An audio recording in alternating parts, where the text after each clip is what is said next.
Viewers, welcome back to Iha designs. ഒരു type of semi jute ഫാബ്രിക്കിൽ batik print ചെയ്തിട്ട് neck ലൈനിൽ എംബ്രോയിഡറി ചെയ്തിട്ടുള്ള ബ്യൂട്ടിഫുൾ ബാത്തിക് പ്രിന്റഡ് അൺസ്റ്റിച്ച്ഡ് മെറ്റീരിയൽസിന്റെ കളക്ഷൻസ് ആണ് കാണിക്കുന്നത്. ആക്ച്വലി ഇതൊരു ബഗൽപൂരി ഫാബ്രിക് ആണ്. ബഗൽപൂരി ടസർ എന്നും ഇതിനെ പറയും.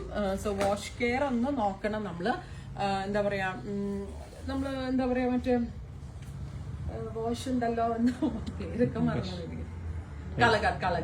കളഗാഡ് യൂസ് ചെയ്ത് വാഷ് ചെയ്യാൻ. ഞാൻ ഈ പുതിയ ഓപ്പണിങ്ങിന്റെ പുറകിലായതുകൊണ്ട് റിലേ ഒന്നും ഇവിടെ ഇല്ല കേട്ടോ. അതുകൊണ്ടാണ് maroon batik printed dupatta, batik printed bottom, ഒരു type of Bhagalpuri fabric, neck ലൈനിലെ ഹാൻഡ് വർക്സിന്റെ ഒരു യോക്ക് 1395.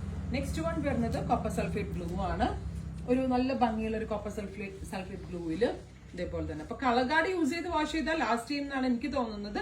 അതല്ലാണ്ട് നമ്മൾ ചുമ്മാ മെഷീൻ വാഷ് ഒന്നും ഇത് ചെയ്യാൻ പറ്റത്തില്ല. ബിക്കോസ് ഇത് സിന്തറ്റിക് അല്ല ഫാബ്രിക്, ഒരു ടൈപ്പ് ഓഫ് പ്യോർ പോലത്തെ തന്നെ ഒരു ഫാബ്രിക് ആണ്. പ്ലസ് ഇതേപോലെ തന്നെ പിന്നെ ഇതിന്റെ ടോപ്പ് ബോട്ടം ഫാബ്രിക് കൊണ്ടും വേണമെങ്കിൽ ടോപ്പ് ചെയ്യാം കേട്ടോ. നമുക്ക് ടോപ്പിനുള്ള ഫാബ്രിക്കിന്റെ അത്രയും വരുന്നുണ്ട്.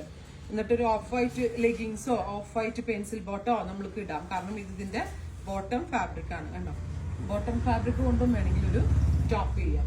അടുത്തത് കോഫി ബ്രൗൺ ടോൺ ആണ്. ഡാർക്കും ലൈറ്റും ആയിട്ടുള്ള കോഫി ടോൺ വിത്ത് batik printed dupatta, Bhagalpuri fabric. Bottom fabric ഇങ്ങനെയാണ് വരുന്നത് 1395.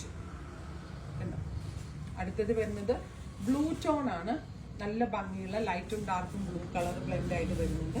നെക്കില് ഹെവി ആയിട്ടുള്ള ഒരു ടൈപ്പ് ഓഫ് എംബ്രോയിഡറി വരുന്നുണ്ട് വിത്ത് ദുപ്പട്ട, ബോട്ടം. അടുത്തത് ഗ്രീൻ ആണ്. ഒരു ഡാർക്ക് ഗ്രീനും ലൈറ്റ് ഗ്രീനും കൂടെ ഉള്ള ഒരു ബ്ലെൻഡ്. നെക്കിൽ ഇതേപോലെ ഹെവി ആയിട്ടുള്ള ഒരു ടൈപ്പ് ഓഫ് ഹാൻഡ് വർക്ക്സ് വിത്ത് ദുപ്പട്ട. അപ്പൊ ഇത്രയും കളേഴ്സ് ആണ്. ഇതെല്ലാം തന്നെ റെഡി ഫോർ ഡെസ്പാച്ച് ആണ്. ട്രൈ ചെയ്ത് നോക്കുക.